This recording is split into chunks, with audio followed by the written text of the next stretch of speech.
মজাক কিন্তু আমি ভালো পাই না। কোসে ঠান্ডা দিনে মানুষ এমনি মজাক করে, এর থাইকা যদি আমাক মার্ডার করতো তাও আমি শান্তি পাইতাম। আমি এক মূর্খ, হুনার হাতে অভি করলাম, একটুকু চিন্তা চর্চা করলাম না। আবার কেরা জানে নিজের মানুষ এবার করে ফাঁকি দিব। ফাঁকি তো ফাঁকি, মহা ফাঁকি রে ভাই। মানুষ কি এবি কয় পেটের ছুরি পেট কাটে। অল্প নিগা মরার হাতে থাইকা বাইসে আসলাম। এখন গরম ধরাই কি দিয়া, বিড়িও তো নাই। কার এত বড় সাহস রে মুই থাকতে তক মারে? আমাক মারে নাই, মারার ফান পাচ্ছিল। অন্য বাদ দেছে, আগে একটা বিড়ি দে। আমার কলজা ফেবরা থরথর কইরা কাঁপতাছে। এ নেতর তক ফির এই টাইমে তো বিড়ির নিশে উঠছে। নেশা না রে ভাই, বিড়ি ছাড়া বাঁচার উপায় নাই। এ হইছে কি, ঘটনাটা খুলি কত, মুই কিছুই বুঝবে লাগছং না। আমি এ বুঝা হারি নাই, তো কিভাবে বুঝাইমু? এ মোরা ঘটনাটা হছিল কি ওটে ক।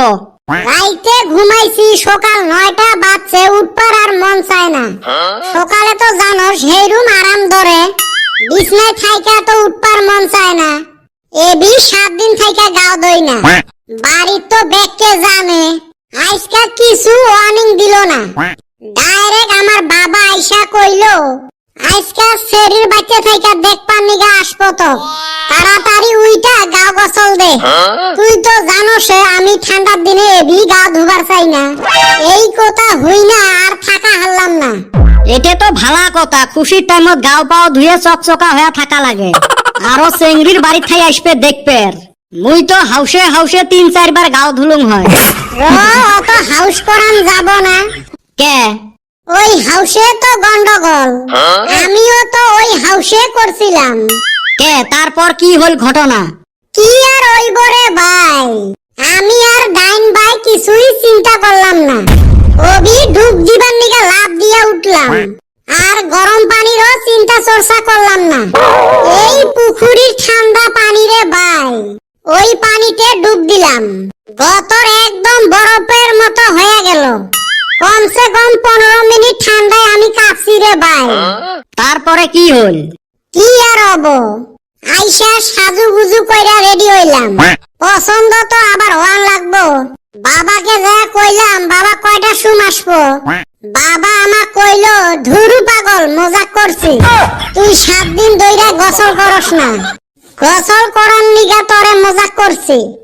এই কথা হুনার লগে লগে রে ভাই, মনে হইলো আমার মাথায় 7 আসমান ভাঙ্গা পড়ল।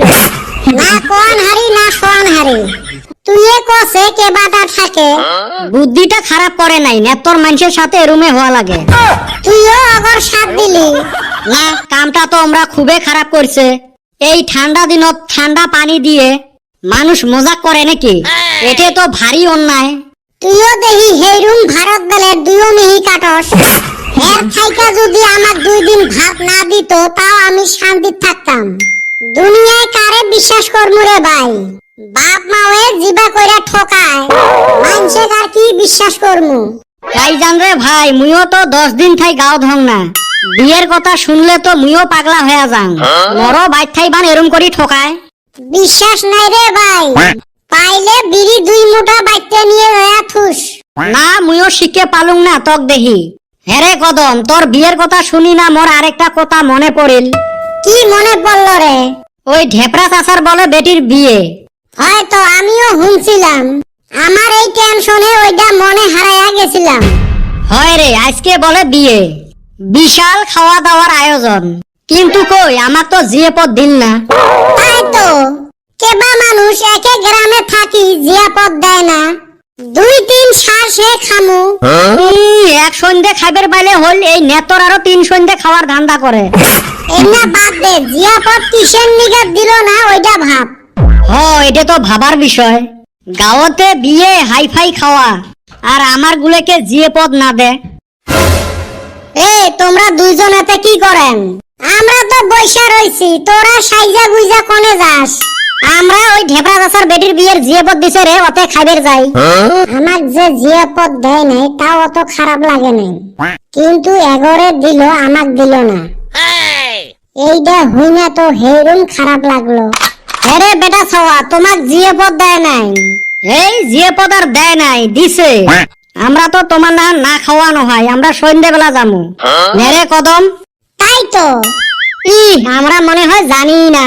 তোমাক যে জিয়ে পদ দেয় নাই ঢেবরা চাচাই মক কইছে। দেখছা জিয়াপদ তো দিলই না, আরো বেকেরে কইছে। আরে বল্টু তোমার সাথে যাওয়া যাবে নহয়। এই নেত্তর জিয়াপদ দেয় নাই, সোজাই যাইবে। দেখ রে ভাই কিবা যদি ব্যবস্থা করা যায়, এত সুন্দর খানা ছাড়বের মন যায়। র আগত আমরা যাই, দেখি কিবা বুদ্ধি করা যায় যদি।